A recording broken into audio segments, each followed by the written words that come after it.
स्वागत है साथियों आप सभी लोगों का और हमारे पास पेपर सॉल्यूशन का ये दूसरा सेट है। और इस सेट में जितने भी आपके पास क्वेश्चन आंसर है आप लोगों के मुझ तक जवाब तो नहीं पहुंचे हैं, पर फिर भी मैं आपको इन सारी चीज़ों को सॉल्व करके बताना चाहता हूं। देखो जी, पहला क्वेश्चन नंबर 1 है, लिखने से रिलेटेड आपके सारे काम होने वाले हैं। पहले सवाल में लिखा right the four main function of any operating system. बहुत सारे तरह के ऑपरेटिंग सिस्टम आपके पास आते हैं। हाँ, हम इंडिया में ज़्यादातर विंडोज़ यूज़ करते हैं, लाइनेक्स है, यूनिक्स है, बहुत सारे ऑपरेटिंग सिस्टम है। तो इनके 4 फंक्शन आपको बताने हैं, क्या क्या इनके फंक्शन होते हैं। अच्छा, मैंने कहा देखो इन सब से रिलेटेड मैं आपको एक पीडीएफ भी भेजता हूँ, तो इस पीडीएफ में मैंने इनके सबके फंक्शन लिखे हुए हैं। कोई भी अगर आपका ऑपरेटिंग सिस्टम होता है उसके अंदर 4 फंक्शन आपके जरूर होते हैं। ये प्रोसेस करता है चीजों को, मेमोरी को मैनेज करता है, फाइल मैनेज करता है और डिवाइस को मैनेज करता है। तो 4 जो आपके पास ये जवाब होंगे, कुछ इस तरीके से आपके पास ये जवाब लिखने होते हैं आपके पास। अच्छा देखो जी, दूसरे सवाल में जाता हूं। दूसरे सवाल में लिखा how will you view basic information of your computer. Computer की प्रॉपर्टी लिखनी है जी। उसमें बहुत सारे फंक्शन हैं, डिवाइस के बारे में पता चलता है कि आपके कंप्यूटर में कौन सा विंडो है, कौन सा वर्जन है। तो ये सारी चीजें आपके पास यहाँ पे भी दिखाई देती हैं। देखो इन सब का क्वेश्चन नंबर 1 का बी का जवाब मैंने यहाँ पे लिया। तो यहां पे जब आप देखोगे तो आपको लग जाएगा कि प्रॉपर्टीज आपको ऐसी लिख। अच्छा, कभी कभी ये स्क्रीन शॉट मेथड में भी आपके पास आते हैं, पर देखो अभी के लिए जितना भी मैंने ये सवाल बनाए हैं वो सारे आपके पास लिखने वाले पैटर्न में हैं। इसने कहा राइट क्लिक करना है आपको दिस पीसी में। हाँ, उसे माई कंप्यूटर भी कहते थे। जो पुराना अगर आप विंडोज 7 वगैरह चलाते तो उनमें ऐसा आता है। विंडोज 10 और 11 मिलते जुलते हल्का फुल्का चेंजेस है, पर परीक्षा के हिसाब से 11 नंबर का विंडोज 11। अगर आपके पास 10 है तो आपको घबराने की तो भी जरूरत नहीं, उसमें भी वही एडिट तो हल्के फुल्के, जैसे आपका शट डाउन का बटन है थोड़ा हल्का फुल्का उसे चेंज कर लिया, बाकी और कोई भी चेंजेस नहीं है ना। बाकी सिक्योरिटी में कुछ फीचर चेंज हुए हैं, जैसे डिफेंडर वगैरह, आइकन वगैरह जैसे रहते हैं वैसे ही लगाए हुए हैं। तो इसीलिए विंडो 10 है, 11 है, कोई फर्क नहीं पड़ता आपको। देखो एक और चीज भी है आपके पास। मैंने कहा माइक्रोसॉफ्ट का ऑफिस 16 वाला आपके पास यूज होगा, अगर है तो 16 वाला। कुछ लोग मुझे ऐसे भी कह रहे थे सर 19 वाला। मैंने कहा ठीक है, 19 में एक टैब नया है जो सिर्फ डिजाइनिंग का है, उसमें कोई आपके सवाल जवाब नहीं आते, तो इसीलिए वो आपके पास जानना भी जरूरी नहीं है। और जितने भी सवाल आते हैं उस लेवल के पर लेआउट 19 का भी वैसे ही है जैसे 16 का, इसीलिए सजेस्ट आपके पास 16 किया गया है। अच्छा, जितनी जानकारी मुझे है उस हिसाब से मैं आपको जानकारी दे रहा हूं। तो विंडोज 11 10 है, कोई दिक्कत नहीं, 10 में भी ऐसा ही होगा। ऑफिस का वर्जन आपने कहा है कि सर, कोई मुझे कह भी रहा था ऐसा है कि सर 19 होगा, मैंने कहा हाँ 16 है, मिलता जुलता है, कोई भी दिक्कत नहीं, लेआउट बिल्कुल सेम है। इसी में काम करते रहो। देखो जी, मैं तो बात इस पे कर रहा था प्रॉपर्टी पे। इसने कहा देखो इसकी जो प्रॉपर्टी होने वाली है कुछ इस तरीके से आप लिखेंगे माई कंप्यूटर की प्रॉपर्टी। इसके अंदर 2 स्टेप आपके पास दिए गए हैं ना। एक स्टेप में तो इसने दे रखा है आपके पास, एक स्टेप में, यहां पे 2 स्टेप मैंने लिखे हैं। जाना कैसे है, सिस्टम की प्रॉपर्टी आप कैसे देखोगे, तो उससे रिलेटेड लिखा हुआ है। राइट क्लिक करना है आपको दिस पीसी में, उसके बाद सेलेक्ट करना है उसकी प्रॉपर्टी। ठीक है, इतना मैंने लिख दिया। अब इसके अंदर कुछ सेटिंग्स आती हैं, सेटिंग्स ऐप के अंदर, इस सिस्टम के अंदर जब आप देखते हैं अबाउट व्यू डिटेल्स, इसके अंदर क्या क्या डिटेल्स आपके पास आती हैं। एक तो आपका डिवाइस का नाम आता है, आपका प्रोसेसर कौन सा है, i3 i5 i7, ये सारे प्रोसेसर का आता है, कौन सी जनरेशन है, रैम के बारे में आता है, सिस्टम कौन सा बिट का है, क्या इसका वर्जन है, तो इनके बारे में आपको डिटेल्स मिलती है। तो सेकंड क्वेश्चन आपका इस तरीके से सॉल्व होगा। देखो जी, तीसरे क्वेश्चन में ये लिखने वाले हैं बच्चों आपके पास, और मैं इनकी पीडीएफ भी आपको जरूर भेजूंगा। सारे इनपुट और आउटपुट जो डिवाइसेस होते हैं, हार्डवेयर जो होते हैं, वो किस नाम से जाने जाते हैं, तो उन्हें हम पेरिफेरल डिवाइसेस कहते हैं। यहाँ पे स्पेलिंग भी लिखी हुई है, इस तरीके से आप ऐसा कर सकते हो। देखो एक स्टेप और है आपके पास।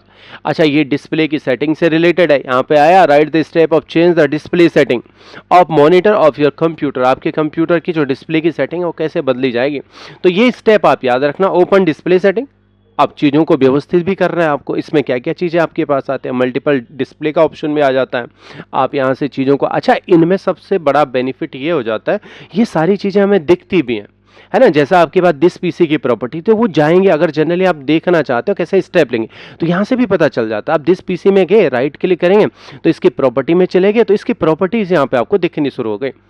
अब देखो इसकी प्रॉपर्टी में वही चीजें मैंने कहा था, है ना, जो आपके डिवाइस है उससे बारे में पता चलता है। विंडोज़ के बारे में आपको पता चलता है कि विंडोज़ का कौन कौन से वर्जन है। देखो डिवाइस का नाम आ गया, प्रोसेसर आ गया, रैम के बारे में आ गया, कौन सा आपका विंडोज़ पड़ा हुआ, ऑपरेटिंग सिस्टम कौन सा, तो इनके बारे में डिटेल्स पता चलते हैं। अच्छा, इस वाले सवाल में ये मुझसे कह रहा है कि भैया आपकी जो डिस्प्ले है उससे रिलेटेड मुझे बताओ, है ना। आप यहाँ पे अगर आप देखोगे तो स्टेप आपको लिखने हैं डिस्प्ले सेटिंग के, है ना। तो डिस्प्ले सेटिंग के आपको इस तरीके से होंगे, क्योंकि आपको यहाँ जाना है, डिस्प्ले सेटिंग में जाना है, तो आपको स्क्रीन में दायां क्लिक करना है और इसके डिस्प्ले सेटिंग में चले जाना। तो यही आपके पास जो सेटिंग आपको दिखाई दे रही है, ये वाला जो आपका डिस्प्ले आएगा, तो इस डिस्प्ले को यहाँ आप बहुत सारी चीज़ें कर सकते हो। डिस्प्ले की सेटिंग, ब्राइटनेस चेंज कर सकते हो, जो आपके पास स्केलिंग है, रेजोल्यूशन आपके पास है, आप यहाँ से तिरछा करना चाहते हो, सीधा करना चाहते हो, मल्टीपल डिस्प्ले का आपके पास ऑप्शन है। तो ये सारी चीज़ें आपके पास यहाँ से आते हैं। तो ये जो लिखने वाले स्टेप थे बच्चों, ये सारे मैंने इसमें पीडीएफ के माध्यम से भी आपको सेंड करूँगा। देखो जो आप स्क्रीनशॉट वाले माध्यम है, अच्छा मुझे लगता है ज़्यादातर बच्चे इसे कर भी लेते हैं। अब स्क्रीनशॉट होगा तो स्नैपशॉट आपको लेने हैं। देखो पहले में लिखा है take a snapshot of the output of each of the following part. अच्छा, प्रत्येक पार्ट बनाए गए एंड प्रिंट इट, सबका प्रिंट देना, पहला पार्ट, दूसरा, तीसरा, चौथा, पांचवा, ABCD के फॉर्मेट में बनाए गए। अच्छा, ए में देखो क्या करता है, क्रिएट अ माइक्रोसॉफ्ट फाइल। आपको एक माइक्रोसॉफ्ट की फाइल बनानी है और उसमें जो फॉलोइंग टेक्स्ट है वो लिखना है। तो जो नीचे की तरफ ये टेक्स्ट लिखा हुआ है, Uttarakhand is on off hill station in north India, तो ये वाला सारा आपको टाइप करना है। अब जैसे ही आपने टाइप कर दिया तो इसका स्क्रीनशॉट लेना। चलो हम यहाँ पे देख भी लेते हैं। मैं माइक्रोसॉफ्ट वर्ड में गया, पहले की तरह है सेम। आपको दो फाइलें बनानी है बच्चों। एक तो आपको आंसर शीट की फाइल बनानी है, आपने न्यू में क्लिक कर दिया, आपने कहा एक आंसर शीट की फाइल बनाओ। फाइल में गया, फाइल में इसे सेव करना शुरू कर दिया। अच्छा, सेव करो, सेव एस करो, बात एक ही है। मैंने कहा आंसर शीट है मेरी, तो आपको बस नाम याद होना चाहिए। मैंने इसका आंसर रख दिया और वर्ल्ड फॉर्मेट में ही कर रहा हूँ, डेस्कटॉप पे इसे सेव कर रहा हूँ। बाद में आपको ध्यान भी रही जो ये कह रहा मुझे इस नाम से मैंने पहले से बना रखे हैं, तो मैं यहाँ पे किसी और नाम से बना देता हूँ। तो मैंने यहाँ पे दे दिया नाम नागेंद्र और आंसर शीट के नाम से मैंने यहाँ पे बना दिया। तो मैंने इसको इस नाम से सेव कर दिया। अब ये मेरी आंसर शीट होने वाली है। अब इससे मेरा कोई भी मतलब नहीं है। अब मेरा मतलब माइक्रोसॉफ्ट से सवाल पूछे हैं तो माइक्रोसॉफ्ट वर्ड ही ओपन होगा, एक्सेल से पूछे गए हैं तो एक्सेल ही ओपन होगा, पावर पॉइंट से पूछे गए हैं तो पावर पॉइंट। अच्छा, इनमें सिर्फ यही चीज़ें आपके पास होंगे। अच्छा, अभी के एग्जाम में माइक्रोसॉफ्ट का ऑफिस है, बाद में आपके लिवरे का ऑफिस भी आएगा और ओपन का ऑफिस भी आएगा, जिससे रिलेटेड आपके पास सवाल बनेंगे। अच्छा, छोटे छोटे सवाल बनेंगे, पर मुझे ऐसा नहीं लगता है कि लिवरे और जो आपके पास ओपन का ऑफिस है उससे बहुत बड़े लेवल के सवाल बनता है। जिसने माइक्रोसॉफ्ट सीख लिया उसके लिए ये चीज़ें बहुत आसान होते हैं। दोनों ओपन सोर्स हैं, आपको इंटरनेट से फ्री में मिल जाएंगे। कैसे इंस्टॉलेशन होता है उसका भी मैं वीडियो आपके साथ जरूर शेयर करूंगा। अच्छा, पहले देख लेते हैं दूसरे नंबर का क्वेश्चन है माइक्रोसॉफ्ट से रिलेटेड। इसे कैसे करेंगे जी? पहले मुझसे यही कहा गया है क्वेश्चन नंबर 1 में, ये आपको जो टेक्स्ट लिखा हुआ है इस टेक्स्ट को लिखना है। तो मुझे इस आंसर सीट से मतलब नहीं है। और मैंने आपको कल ये भी कहा था, जब आप आंसर सीट बनाएंगे ना, इसकी सेटिंग पहले ही कर देना। लेआउट में गए, पहला काम तो पेपर सेट करना है। जी सर, हमने पेपर सेट कर दिया। दूसरा चीज़ मैंने कहा ओरिएंटेशन सेट कर लेना। ठीक है, ओरिएंटेशन भी सेट कर लिया। अच्छा, अब आपको ये जरूर लिखना है क्वेश्चन नंबर 1 का, अच्छा ये 2 है, 2 का आप ए का जवाब देने वाला। और इनका जो फ़ॉन्ट का साइज है थोड़ा बड़ा बड़ा ही रखना, अच्छा लिखता है, इसीलिए तो आप ऐसा बना रहे हो। नहीं तो आप स्क्रीनशॉट भी ले सकते थे। माध्यम बहुत सारे ऐसे करने के। अच्छा, जब 2016 वाला बैच चल रहा था तो उसमें मैंने बच्चों को स्क्रीनशॉट ही बताया था। मैंने कहा था एक फोल्डर बनाना, उसमें स्क्रीनशॉट दे देना। अच्छा, उसमें कभी कभी क्या दिक्कतें आई कि किसी का पहले चले गया, सीरीज वाइज काम नहीं हुआ। इसीलिए ये सजेशन मुझे ज़्यादा बढ़िया लगा कि आप इस तरीके से काम कर सकते हो। फ़ॉन्ट का साइज़ थोड़ा बड़ा कर लेता हूँ, तो 18 से 20 के बीच में आपको फ़ॉन्ट का साइज़ रखना है। तो मैं 20 कर रहा हूँ और इसे थोड़ा बोल्ड भी कर रहा हूँ, देखने वाले को ये लगे हाँ ये क्वेश्चन नंबर ये। ये तो मेरा क्वेश्चन वाला बन रहा बच्चों। और मेरे को जब आप काम करना है तो वर्ल्ड यहाँ पे ओपन करा, वर्ल्ड का मैं 16 वाला संस्करण यूज़ कर रहा हूँ। अब यहाँ से मेरे पास जो सवाल आया वही टाइप करना शुरू कर लिया। अच्छा, यहाँ लिखा था Uttarakhand is a hill station, कुछ ऐसा लिखा था नॉर्थ का। तो मैं एक काम कर देता हूँ, कुछ टेक्स्ट ऐसे मैं लिख लेता हूँ यार, एक लाइन लिख लेता हूँ, थोड़ा सा काम आसान हो जाएगा। बट आप ऐसा याद रखना कि आपको लिखना वही है, Uttarakhand is a hill station वाला। मेरी तरह मत लिखना, मैंने तो ये जल्दी जल्दी आपको सिखाने के लिए कर रहा हूँ। अच्छा, इसका साइज भी हमेशा स्टैंडर्ड साइज ही रखना, 16 का स्टैंडर्ड साइज होता, ना ज़्यादा बड़ा ना ज़्यादा छोटा। अच्छा, सवाल यही तो पूछा गया था, आपको ये वाला लिखना है सिर्फ इतना। मैंने कहा ठीक है जी, इतना मैंने लिख दिया। अब इसी का आपको स्क्रीनशॉट लेना है। तो आपने यहाँ क्लिक करा स्नैपिंग टूल पे, बस आसान सा तरीका, SN आपने टाइप कर दिया, स्नैपिंग टूल पे चले गए। न्यू पे आपने क्लिक कर दिया और स्नैपिंग टूल ऑन करना शुरू कर दिया। माइक्रोसॉफ्ट वर्ड भी दिखाना, आपको ध्यान रखना माइक्रोसॉफ्ट वर्ड में काम करे, और ये टेक्स्ट है, इसे आपने कॉपी कर दिया। और कॉपी करते ही आप चले गए आंसर वाले में, भूलना मत। और इसको टैप टैप एंटर एंटर करते रहना, दूसरे पेज तक ले जाना है ना। जब आपके पास दूसरा पेज आ जाएगा तो आप यहाँ पे पेस्ट करेंगे तो दिक्कत नहीं होती। तो आप पेस्ट में आए तो आपने पेस्ट करा दिया। अब ये आपका स्नैपशॉट यहाँ पे आ गया। थोड़ा सा आपको लगता है कि छोटा है, आप अपने हिसाब से इसे बड़ा भी कर सकते हो। तो ये तो बन गया जी पहले पेज के लिए आपका स्नैपशॉट। दूसरे में आ गया, दूसरे में क्लिक करा, यहाँ मेरा होगा क्वेश्चन नंबर 2 का बी। अब बी वाला जवाब होने वाला है। अब बी को कैसे करूंगा, तो इसने कहा देखो जी बी वाले में क्या करना है, स्टेक थ्रो करना है, इसको काटना है 20 से जो आप काटते हो। तो इसी को मैंने कहा हाँ यही तो लिखा हुआ है इसने, जो ऊपर लिखा हुआ है अब लाइन, जो ऊपर वाली लाइन है उत्तराखंड वाली लाइन, इसी को काट दो जी। मैंने कहा इसको सारा सेलेक्ट करो, और ये वाला आता है आपका, थोड़ी देर रुकेंगे तो आ गया इसका नाम। ओके कर दिया तो ये सारा कट गया, जैसे 20 से काट दिया। वक्ता की बातों के लिए इन सिंबल का इस्तेमाल किया जाता है, जहाँ पे वक्ता अपनी बात से मुकर जाता है, तो तब के लिए हम इसका इस्तेमाल करते हैं। मैंने कहा स्नैपशॉट, इसका भी तो स्नैपशॉट वाला ऑप्शन खुला हुआ है। न्यू में क्लिक करा, फिर से यही चीज़ें आपको वर्ल्ड में दिखाने, तो ये आपको कॉपी कर दिया। तुरंत आप यहाँ पे आ गए, जो आपके आंसर सीट बन रहे हैं, और आंसर सीट में आपने इसे भी पेस्ट करा दिया। छोटा बड़ा जो आप करते हो वैसे कर लो। फिर आपने क्वेश्चन नंबर 2 का आपके पास सी होने वाला है, तो सी आपने टाइप कर दिया। अच्छा, सी के बाद आपने एंटर एंटर करना शुरू कर दिया। आप सी वाले में देखो जी क्या आपसे पूछता है, कहा है इंसर्ट अ न्यू लाइन, एक लाइन नई बनानी है आपको, ऊपर वाली भी रखनी है। फिर तो x की पावर 2 प्लस y की पावर 2 बराबर z2, ऐसा ही लिखा हुआ, जैसा लिखा हुआ आएगा वैसे ही आपको लिखना। ठीक है जी, अपनी फाइल न्यू लाइन बोला है तो ऊपर वाले को रहने दो। x की पावर 2, x तो आपने लिख दिया। अब ये सारा काट रहा है, तो मैंने कहा ठीक है मास्टर जी, इसे हटाई दो। अच्छा, x अगर बड़ा है तो आपको कैपिटल लेटर में ही लिखना है ना, स्मॉल और कैपिटल का ध्यान रखना। यहाँ पे दो चीज़ें आपके पास हैं, एक सब स्क्रिप्ट है, सुपर स्क्रिप्ट है। तो यहाँ पे इसने कहा सुपर स्क्रिप्ट है, ओके करो तो 2 ले लो। अब जरूर ध्यान रखना, इसे बंद जरूर करना है ना। फिर इसने प्लस का सिंबल है, तो कीबोर्ड पर प्लस का सिंबल आपको मिल जाता है, तो आपने प्लस पे क्लिक कर दिया। शायद प्लस ही यहाँ पे लिखा हुआ था, हाँ प्लस y2 लिखा हुआ है, इसको ऊपर नहीं डाला गया, तो जैसा है वैसे आपको टाइप करना है। आपने यहाँ लिख दिया y2 इक्वल टू, बराबर का सिंबल लगा दिया, फिर कुछ और लिखा हुआ था यहाँ पे z2। ठीक है, मैं इसी में चले गया, तो मैंने यहाँ पे लिख दिया z2। अब इसी को आपको स्नैपशॉट फिर से लेना। न्यू में गए, न्यू स्नैपशॉट करा, यही चीजें आ गई तो पूरा दिखा दिया। इसी को आपने वेट से कॉपी कर दिया। वही तरीके हैं आपके पास, है ना। एक बार एक हाथ सेट हो जाए तो फिर बाद में तो दिक्कत भी नहीं आती। देखो जी, वर्ल्ड के आपको ऐसे सवाल जवाब सॉल्व करने हैं।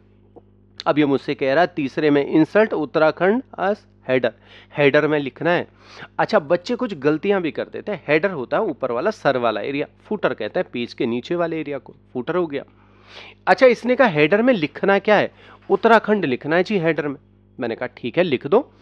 तो इसने कहा हेडर के लिए आपको इंसर्ट में जाना पड़ता है, और यहाँ पे आपके पास हेडर आता है। बहुत सारे प्रीसेट आपको पहले से मिल जाते हैं, इनमें से कोई भी प्रीसेट ले लो। अब लिखना क्या है, उत्तराखंड, कैपिटल लेटर में है तो वैसे लिखना उत्तराखंड। अच्छा, आपको ये जरूर ध्यान रखना, उसे ये पता चलना चाहिए कि हेडर लिखा हुआ है इसने। अब स्नैपशॉट में जाओ, हटाना मत, उसे ऐसे ही रख देना, उसे पता भी तो चलना चाहिए हेडर लिखा हुआ है इस बच्चे ने। तो आपने ऐसे ही हेडर बना दिया, इसका भी स्नैपशॉट दिख भी रहा है, हेडर आपने लिखा हुआ है। तो आप इसी को कॉपी कर लो, और यहाँ से जाके आप दोबारा जो आपकी आंसर सीट बन रही, आंसर सीट ये वाला, तो आपने क्वेश्चन नंबर सी का 2 लिख दिया। अब आपको फिर नीचे आना है, एंटर एंटर करा तो दूसरे पेज में आ गए। तो यहाँ पे आपने लिख दिया क्वेश्चन नंबर 2 का डी आपका होने वाला है, तो आपने डी ले लिया। एंटर करा, स्नैपशॉट तो आपने ले ही रखा है और यहाँ पे स्नैपशॉट थोड़ा एंटर एंटर जरूर करना बच्चों, नहीं तो दिक्कत भी होती है कभी कभी हमें, है ना। इस तरीके से इसे पेस्ट करा दे। छोटा बड़ा आप अपनी तरफ से कर सकते हो। देखो मेरा पिक्चर एक ही दिशा में आ रहा है। कल वाले वीडियो में मैंने आपको ये जरूर बताया था, जो ये टेक्स्ट रैपिंग के ऑप्शन आते हैं इनमें बिहाइंड टेक्स्ट और ये बिहाइंड टेक्स्ट होता था, एक इन फ्रंट ऑफ टेक्स्ट होता है। दोनों में से कोई भी ऑप्शन आप ले लेना और इसकी सेटिंग परमानेंट कर लेना यहाँ से। तो जब आप परमानेंट सेट कर लेते हैं तो हमेशा के लिए ऐसे ही बन जाता है आपका, है ना। तो अब मैं यहाँ से डी का जवाब भी मैंने ले लिया। अब मैं नीचे आ जाता हूँ, यहाँ भी मुझे क्वेश्चन नंबर ई लिखना है, तो क्वेश्चन नंबर 2 का आपने ई बना दिया। इस तरीके से आपने सेट कर दिया। अच्छा इसमें भी देख लेता हूँ क्या क्वेश्चन मुझे दिया गया। अच्छा कहा है फूटर में मुझे डेट और टाइम चाहिए। अच्छा ठीक है जी, इसमें मेरा काम हो रहा है। ये हेडर हो गया, फूटर नीचे की तरफ आता है। वैसे जनरली खुद भी सिलेक्टेड हो जाते हैं फूटर, है ना। अगर आप फिर से भी जाना चाहते हो तो फिर से भी जा सकते हो। हटा दिया तो ठीक है, नहीं तो मेरे पास अच्छा आप फिर से खोलना चाहते हैं तो कैसे करेंगे, इंसर्ट में गए, फूटर पे क्लिक कर दो, कैसा फूटर चाहिए तो यहाँ पे बन के आ गया। वैसे भी पहले से भी था ही, पर इसने क्या किया, इसमें मुझे डेट एंड टाइम चाहिए। तो आप कुछ लोग मैनुअली टाइप करते हैं तो थोड़ा टाइम लगता है। तो जब आप डिजाइनिंग में जाता है अपने आप डिजाइनिंग ओपन भी हो जाता है। डेट एंड टाइम लिखा हुआ है, किस फॉर्मेट में चाहिए। इसमें किसी में तो सिर्फ डेट ही है, किसी में लॉन्ग डेट है। मैंने कहा नहीं नहीं मुझे डेट और टाइम भी चाहिए साथ में। तो ऐसा फॉर्मेट आप चूज करना जिसमें डेट और टाइम भी हो। ओके कर देंगे तो आज की डेट एंड टाइम आपके पास आ जाए और इसी का फिर से आपने स्नैपिंग करना शुरू करता हूँ। न्यू में चले गए सर, न्यू स्नैप में इसी को सारे को सिलेक्ट करा। फूटर आपको दिख रहा है तो आपने फूटर बना। एक बार जरूर देख भी लेना मेरा फूटर दिख भी रहा है कि नहीं दिख रहा। इसी को कॉपी कर दिया और यहाँ पे जाके आपने आंसर जो आप बना रहे इसी में आपने एंटर करके इसे पेस्ट भी करा दिया। ठीक है जी, नीचे नीचे आ गया। अब इसी को आप एंटर एंटर करके नीचे पेज भी बना दो। अब बारी आती है आपकी एक्सेल की, है ना। तो क्वेश्चन देखना शुरू कर दिया। एक्सेल में कैसे क्वेश्चन है देखा, टेक अ स्नैपशॉट, आपको लेना है प्रत्येक पार्ट। यहाँ भी वही लिख रहा है, create a Microsoft worksheet. Create a worksheet, दो चीजें मैंने कल भी कही थी, एक वर्कबुक आता और वर्कशीट। यहीं पे फंसता बच्चा, with the name of stock, उसका नाम स्टॉक लिखना। मैंने कहा हाँ ठीक है, अब तो मुझे एक्सेल चाहिए, EXCL एक्सेल ले लिया। जो भी वर्जन आपके पास हो आप उसमें यूज कर सकते हो। देखो ब्लैंक सीट मैंने लिया। अब इसने क्या किया, बुक का नाम नहीं दिया, सीट का नाम दिया। आपने यहाँ पे राइट क्लिक करना और इसका नाम बना दे स्टॉक। अब इसी को आपने स्नैपशॉट बनाना। तो स्नैपिंग टूल आपका ऑन ही है तो आपने न्यू में क्लिक करा, ये दिखना चाहिए बच्चों। तो नीचे तक जरूर लाना जिसमें ये भी आपका दिख जाए। तो आपने इसको एक बार जरूर देख लेना यार आ गया कि नहीं आया। तो इसी को आपने कॉपी कर दिया और इसी में जो आपकी आंसर सीट बन रही है इसी आंसर सीट में इसे पेस्ट कराना शुरू कर दिया। ये है क्वेश्चन नंबर 3 का ए। ठीक है सर, ये आपने बना दिया, एंटर करा, इसको पेस्ट भी करा दिया। अब धीरे धीरे ये तो आपका आ गया। अब नीचे नीचे आ जाओ। अब आपने नीचे नीचे एंटर करा तो दूसरे पेज में आ गया। अब इसका बी भी आपके पास होने वाला। देखो क्वेश्चन देखना शुरू कर लेता हूँ। ये मुझसे कह रहा है ये डेटा लिखना है जी, इसमें आइटम नाम देना है और इनकी क्वांटिटी देना है। तो रैम आ गया, मदरबोर्ड आ गया, मॉनिटर आ गया, माउस आ गया। तो इनके नाम आपको लिखना है। ऐसी टेबल बनानी, कहाँ पे बनानी है, सीट यही रहने देना, 2 में आप बना देना। यहाँ पे आपने आइटम लिख दिया, यहाँ पे उनका नेम कुछ ऐसा था। अच्छा एक में आपने नाम लिख दिया, मदरबोर्ड लिख दिया, कीबोर्ड लिख दिया, ये डेटा आपको लिखना है। और उनका प्राइस, शायद प्राइस लिखा हुआ था तो प्राइस कुछ ऐसा आपने डेटा टाइप कर दिया। तो ये डेटा आपका है, इसी का स्क्रीनशॉट लेंगे तो इस तरीके से आपका डेटा आ जाएगा। अब ये मुझसे कुछ पूछ रहा है, आइटम का नाम था, इनकी क्वांटिटी थी, कितनी क्वांटिटी, इनका प्राइस भी लिखो। Insert a new column price का, आपको एक नया कॉलम बनाना प्राइस का। तो यहाँ पे आपको टाइप करना पड़ेगा प्राइस। ठीक है, इसने कहा प्राइस लिख दो। तो इसी का स्क्रीनशॉट लेना। अभी इसमें कुछ बनाना नहीं है, इसमें इतना ही सवाल करा। डी में ये मुझसे पूछ रहा है इंसर्ट द यूनिट प्राइस, जो आपने प्राइस लिया है ईच आइटम का, प्रत्येक आइटम का जो आगे लिखा है ना, तो पर यूर आपकी मर्जी से, है ना, अपनी मर्जी से आप क्या करना, इनके आगे इनका रेट भी लिखना। ऐसा कुछ दिया नहीं है रेट, तो आप अपनी मर्जी से लिख दो कि इनका प्राइस, मॉनिटर का प्राइस आप कितना लेना चाहते हैं, कीबोर्ड का प्राइस कितना लेना चाहते हैं। तो इस तरीके से आपने प्राइस का भी स्नैपशॉट होगा तो आपका काम हो जाएगा जी खत्म। बारी आती है आपकी ये सर्च इंजन वाले, तो मैं प्रिंट में आपको दूंगा कि आपको लिखा हुआ है सर्च इंजन और माइक्रोसॉफ्ट का जो सर्च इंजन है जिस पर आप ढूंढते हैं, जैसे गूगल का है तो गूगल सर्च है, माइक्रोसॉफ्ट का है। तो ऐसे ही मैंने आपके लिए यहाँ पे बना के भी दे रखा है। जैसे आप क्वेश्चन सॉल्व करते जाएंगे तो यहाँ भी आपको ये मिल जाएगा कि माइक्रोसॉफ्ट का जो सर्च इंजन है वो क्या है, तो इनके बारे में। अच्छा गूगल का गूगल सर्च है, माइक्रोसॉफ्ट का विंग है, इस तरीके से आपके पास होगा। अच्छा जो लिखने वाले आंसर है मैं वो यहाँ पे आपके पास दे दूंगा। साइन इफ इन और साइन अप में बच्चों को थोड़ा सा दिक्कत होती है। साइन इन हुआ जिसमें आपकी मेल आईडी पहले से है, अब हुआ कि आपकी मेल आईडी नहीं है, आपको नहीं बनानी है, तो उसकी इन्फॉर्मेशन है। तो इस तरीके से चीज़ें आपके पास आएंगे, लिखने वाले स्टेप मैंने यहाँ पे लिखे हुए हैं आपके पास, है ना। अब पावर पॉइंट की बारी आ जाती है, तो पावर पॉइंट में इसलिए सिंपल सा ये लिखा हुआ है कि पावर पॉइंट में यहाँ से create a power point presentation, वैसे ये 15 नंबर का 10 नंबर का होगा बच्चों, है ना। जब मैंने ये क्वेश्चन बनाए थे, ये बहुत पहले बना दिए थे, बट 5 नंबर के क्वेश्चन के बाद 5 नंबर तक ऐसे ही शेड्यूल बना हुआ है, 5 के बाद जो होंगे वो 10 नंबर के फॉर्मेट में मैंने बना रखे हैं। पर अभी के लिए इन नंबरों पे ज़्यादा मत जाना, प्रैक्टिस का पेपर ऐसे ही आपके पास आता है। देखो जी, इसमें लिखा हुआ है क्रिएट अ पावर पॉइंट। अच्छा, पहली स्लाइड में आपको ये फॉर्मेट तैयार करना है। स्टेट के नाम है, उत्तराखंड है, यूपी है, बिहार है। यहाँ पे आपने ये डेटा यहाँ बस एक टेबल सी बनानी, किस में बनानी है, पावर पॉइंट में। आपने यहाँ पे टाइप कर दिया, पावर पॉइंट आ गया जी, पावर पॉइंट आपका। पावर पॉइंट में पहली स्लाइड आपके पास आ गई, ब्लैंक को आपने ओके कर दिया, तो ब्लैंक आपके पास जो ही आ जाएगी। तो ब्लैंक में इसने कहा देखो ये बहुत सारी चीज़ें आपको दिख रही हैं यहाँ पे, तो मैंने कहा हमेशा आप लेआउट बदल देना। कभी कभी वो लेआउट के बारे में भी देता है। इंसर्ट में गए, आपको टेबल चाहिए, टेबल में 2 डेटा हैं, तो आपने ऐसा उठा दिया डेटा। अच्छा, जैसे जैसे कॉलम होंगे तो एक बार सवाल जरूर देख लेना। कॉलम 1 हो गया, 2 हो गया, रो ऐसे में होगी, 1 होगी, 2 होगी, 3 होगी, 4 होगी, 2 कॉलम और 2 कॉलम है आपके पास और 4 आपकी रो है।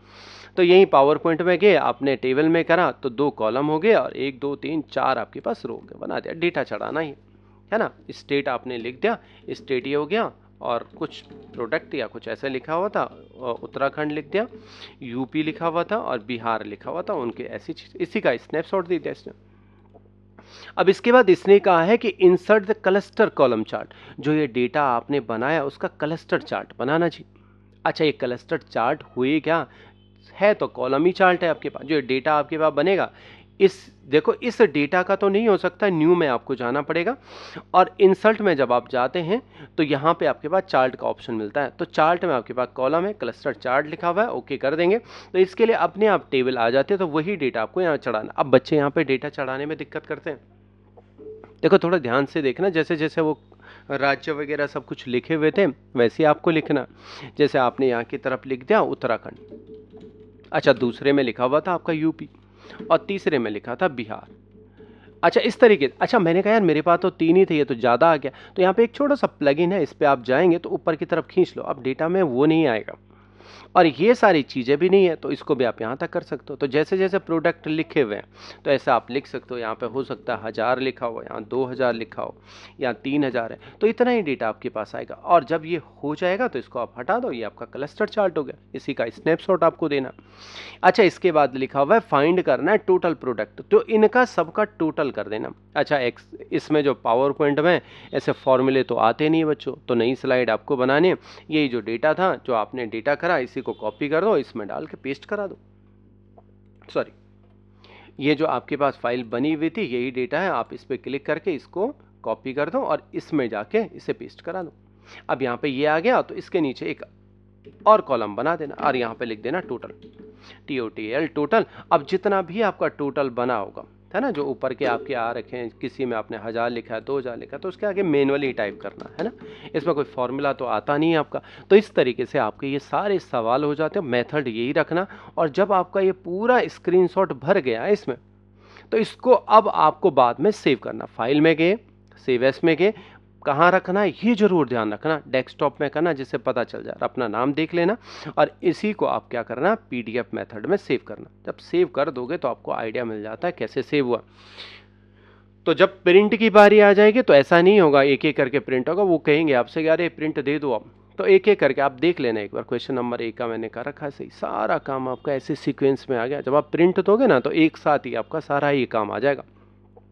तो ये था बच्चों आज आपका वीडियो का अंत। आप लोगों का बहुत बहुत धन्यवाद, थैंक यू वेरी